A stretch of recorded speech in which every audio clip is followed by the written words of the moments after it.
Ito yung aking Cooper. Direct ito ni Yormis sa Edwin Molly. Cooper. Ito yung kapares ng aking mga winner. Ang kakross nito ay Tangaline. 2016. Tamo, parang bata pa rin, no? Oo nga, tinan yung mga kalapatid. So, iba pa talaga mag-alaga si Sir Jonathan, no? Cooper. Direct kay Edwin Molly.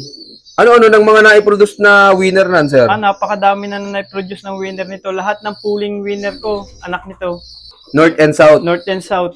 Tapos, anak nito yung nanalo ko sa Panrace 1. Naka-contender ng first overall, at saka fourth overall, saka 6 overall. Kaso mo, nung ibong ko ay dumating, sabay-sabay. Ilan sabay-sabay? Parang 5 yon, lahat contender. Pasok yung sa top 10, 5. Kaso mo, ang naipaunang napapasok ni Mrs., yung kahuli-hulihan. Tapos yung number 1 kong contender, yun ang kahuli-hulihan niya napapasok kasi hindi niya kilala. Sabi ko, kung ang nauna niyang napaklak ay yung contender, ay champion sana. 200,000 yun yun, yung fundraise 200,000. Sabi ko, ay saya, wala pa rin talaga tayong swerte. Wala ka pala nung abangan na nun? Oo, kasi tutok tayo sa manok. Kasi di ba tuwing araw ng linggo may sabong. Nasa muna tayo, tinututukan muna natin yung ating mga manok kasi kailangan din natin gumawa ng achievement sa mga manok. Kailangan din natin, siyempre, makilala din man lang para may pwede pambenta. Tinan nyo mga kalapatid, hindi lang pala magkakalapatid si Sir Jonathan, pati sa manok. Ang anak nito, naka-premium na rin ng second overall. Kasi nakapwesto ang anak nito, first overall, tapos nung last lap, Tacloban, meron lang nag-solo clacking ng Tacloban, kaya naging second overall lang yung anak niya. Tapos yung sa'yo, umuwi lang, finisher? Oo, umuwi lang, finisher. Tapos nung pagka-uwi, may buyer. Nabenta na agad. Ang bilis din yung mga kalapatid. So, hindi mo lang nagpainit-init yung ibon sa loop niya. Talagang nabili agad eh. Kaya dito, ang pinakang may achievement ko lang na ibon, na breeder, si Tanga lang. Lahat ng winner ko, nabenta na-out na. Kasi winner ko, 2-way cross na yun. Pag ibinirid ko pa sa ibang breeder ko, magiging chops, hindi naman chops, yung bagang 4-way cross. Kasi ako, lahat ng nilalaro ko, 2-way cross, 3-way cross lang. Nagme-maintain lang ako sa 3-way cross. Kasi kapag yung winner ko, 2-way cross, binirid ko pa sa 2-way cross, magiging 4-way cross na. Ayaw mo nung ganun? Ayaw ko naman. Gusto ko, maintain lang yung line ng ibong ko. Kung hanggat kaya kong gawing 3-way cross lang, dun lang muna ako. Awa ng Diyos, swerte naman tayo dun.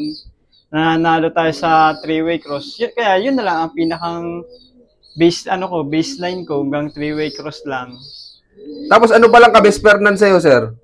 Ang kapares nito ay Tangaline.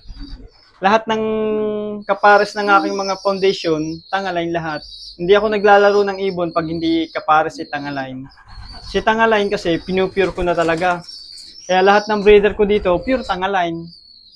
Minsan yung winner ko, ibinibreed ko sa magulang.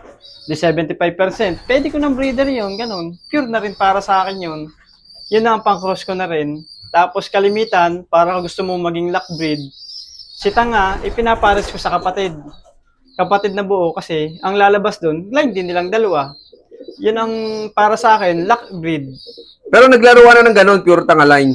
Naglaro ako ng yung pinakang tatay ni Tangaline, pinares ko sa anak. Yun nga yung aking si solo clacking ng Tacloban, si Inbreed. Yun yung laro ko ng Tacloban. Sa lahat ng inilaro ko, siya lang hindi ko in-entry. Kasi nilaro ko siya ng Tacloban, may itlog sa puwet. Kumbaga nag-alangan ka? Oo, nag-alangan ako. Tapos si Ibon, ang payat. Kita mo, ang nipis kasi ang Tangaline ko, pitsuhin talaga. Yung bagang ang ganto nila, pitsu. Yung bagang kita mo pagka lumipad, hindi na aabot ng ng malayo kasi ang payat. Di sabi ko, wag na hindi ko na to ipuling. Hindi ko na i-save yung SB, yung bagang one hit. Sa lahat ng nilaro ko, 5 yun. Siya lang hindi ko win hit. Yung 4, i-win hit ko. At kasi sabi ko, manipis na ang katawan niya, tapos may itlog pa sa puwet. Alanganin talaga, no? Iitlog yun. Ay, biro mo, siya pa ang nag-clock. Siya lang ang nag-clock sa akin. Sabi ko, wala swerte. Pero pumasok naman sa overall? Siya ang champion. Yung malaking trophy dun, siya ang nakapremyo. Ayoko naman biro mo, nag-awarding ng Ulfa. ako yung pinakang madaming trophy na ako yung pinakang swerteng nakatanggap ng marami-raming trophy. Biro mo, bit ko, dalawang garbage bag, dalawang ganun, bit ko. Ang saya nun na mo. Ang dami, biro mo yung isang lamesa. Akin lahat na trophy. Ang galing, swerte. Nakakatuwa. Tapos hindi mo na ulit inulit yung ganung breed. Oo, kasi nawala na si Milya yung lolo. Yung pinakang lolo ng Tangalain ko. Yung pinakang foundation ko. Parang huling na lang siya. Huling si Milya. Pero sa mga anak na puro Tangala, hindi mo sinubok ulit? O, pinapares ko na siya sa kapatid niya. Kasama na siya sa pampure ko. Yung pampure ko ng Tangalain. Kasama na siya. Pinapares ko sa kapatid niya. Pag siya pinares ko sa kapatid niya, ang galabas doon, lockbreed na. Yung pambreeder ko na yun. Okay. Kumbaga hindi mo pala nilalaro, ginagawa mo ng pambreeder. Oo. Pwede ko namang ilaro, kaso mo, ilang beses na rin akong nagsubok ng inbreed, line breed. Yung mga magkapatid, magkamag-anak, kalimitan, ayoko namang wala akong swerte. Kalimitan, ang lapit pa lang. Lipol na sa akin. Baka pwede naman, kaso mo, ayoko na sumubok. Kasi mas lamang sa akin ang nawawala. Pagka yung mag-anak, ganun. Yung sa magulang, sa kapatid. Ang ginagawa ko na lang, pagka sa magulang, sa kapatid ko, pambreeder ko na lang. Tama nga para naman. Sa akin. Kasi kanya-kanya naman tayo, kanya-kanya ng paniniwala eh. Ako naman, kasi yun ang aking paniniwala. Hindi ko na siya sinusubukan kasi sayang ang panahon. Pag susubukan mo muna, kita mo naman wala kang swerte. Biro mo, baka nasa 10 ako subok, nilaro ko. Yung siyam, lipol. Pero yung isa, nag-iisang yun, si Inbreed, siya lang nag-champion. Pero siya, pinakamalaking na-premyo sa akin. Ang dami kong na-premyo nun. Sabi ko sa isang ibong yun, baka ang na-premyo ko, may, ang laki din. Nasaan na nga pala ibon yun? Nabenta na rin, hindi ko lang, alimot ko na nga lang kung kanino napabenta. Hindi ko na rin nalilimutan ko na rin kung sino yung kumuha. Ayoko rin namang sabihin, kaya ganun siya, baka mamaya private niya rin. Kaya minsan, hindi ko na rin sinasabi kung sino yung nakakuha ng ibon ko. Pag nagpasalamat sila sa akin, okay. Pagka sinabi nila kung ano yung gusto nilang sabihin doon sa ibon, okay na rin sa akin. Maging masaya na lang ako kung anong meron sila. Sa akin, natulungan nila ako sa pangangailangan ko, ganun. Nagamit ko yung pera nung ibon, ganun. Nagamit ko sa loop ko, o kaya nagamit ko sa manukan. Yun, masaya na ako para doon. Yun, congrats kay Sir Jonathan. Sa mga hindi nakakalam mga kalapatids, kada panalo niya, ina-upgrade niya itong loop. Tingnan niyo naman, ang dami ng mga pagbabago dito simula nung una kong beses na nag-loop visit dito. Nung unang beses mga kalapatids, ito, ginagawa pa lang sir, Oo, sir. Tapos meron pa yan doon sa taas. Yan, mamaya makikita natin yung sa taas. Tapos pagka sa manuka naman, yung ginagamit kong pondo doon sa manukan. Kasi ang pera, ang bilis maubos. Si pera, gamitin mo na sa kung saan mo gusto. Tama nga naman.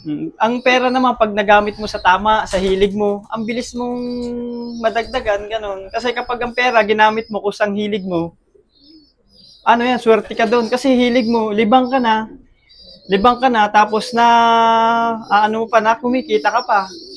Kasi alimbawa, ang pera mo, ginamit mo sa hindi mo na mahilig, sa napipilitan ka lang, wala yan, sigurado hindi yan mag-i-improve.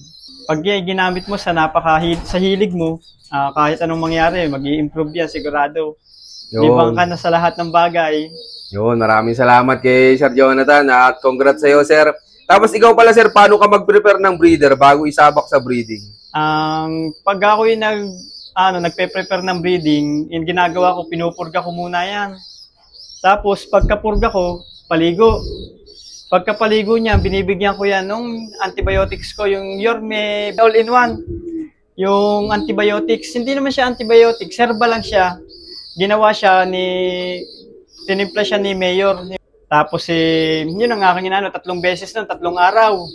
Tapos, pagka 3 araw nun, yung Yorme vitamins naman, 3 araw din. Tapos, pagka 3 araw nun, salang na.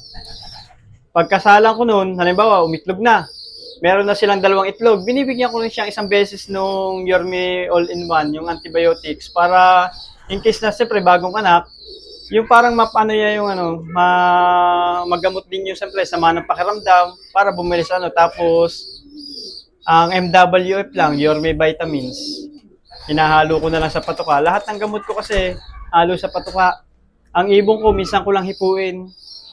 Naghihipo lang ako ng ibon ko pagka yung halimbawa sa gabi, bibigyan ko lang siya ng kalimitan, ideal o victory lang.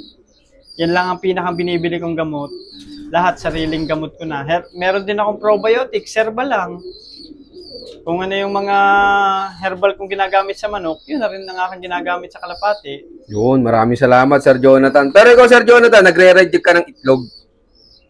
Oo, kalimitan kapag yung kita ko yung itlog may basag, tapos kapag kalimitan nakikita ko manipis, inaano ko na rin, inaalis ko na rin. Tapos, halimbawa nakita kong manipis yung itlog ng ibon ko, nagdadagdag na lang ako binibigyan ko na lang siya lagi ng grits. Kasi ang grits, calcium din yan, para gumanda ang itlog. Hindi na rin, hindi na rin ako nagbibigay. Pwede ka namang magbigay ng puti.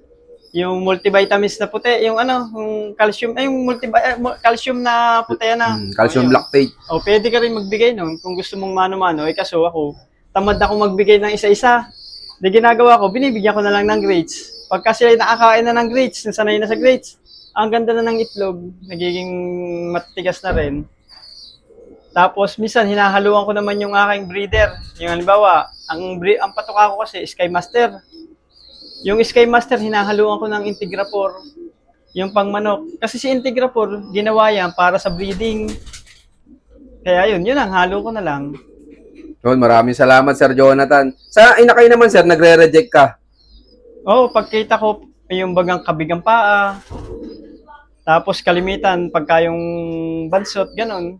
Minsan lang naman, kasi kalimitan kapag kahit yung bansot, napapalaki ko. Pagka yung binobombit ko, kasi ako kasi nag-aano sa mga ibon ko. Pagkita ko bansot si ibon, pagka nabombit ko, ang bilis, nahalaki na rin, nahabol na rin. Kita ko, napisa, ang liit ng isa. Kita ko, pagka binombit ko, minsan, pantay-pantay na rin. Nalaki sila, mats, magkalaking magkasing laki. Oo, kaya siyempre kaya lang naman may nababansot kasi naagawan nung nung isa, no? Oo, naagawan na isang magulang. Pagka nabombit ko, sabay na rin. Minsan, bansot kita, walito isa.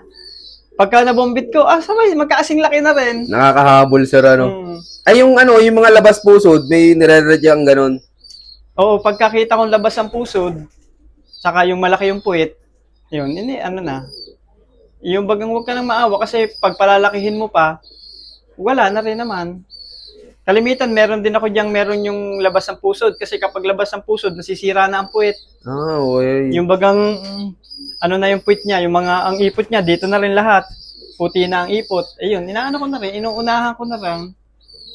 Kasi kapag kaanuhin mo pa, sayang lang ang kain. Itutok mo na lang doon sa mga good mong ibon. Yun, maraming salamat, Sir Jonathan.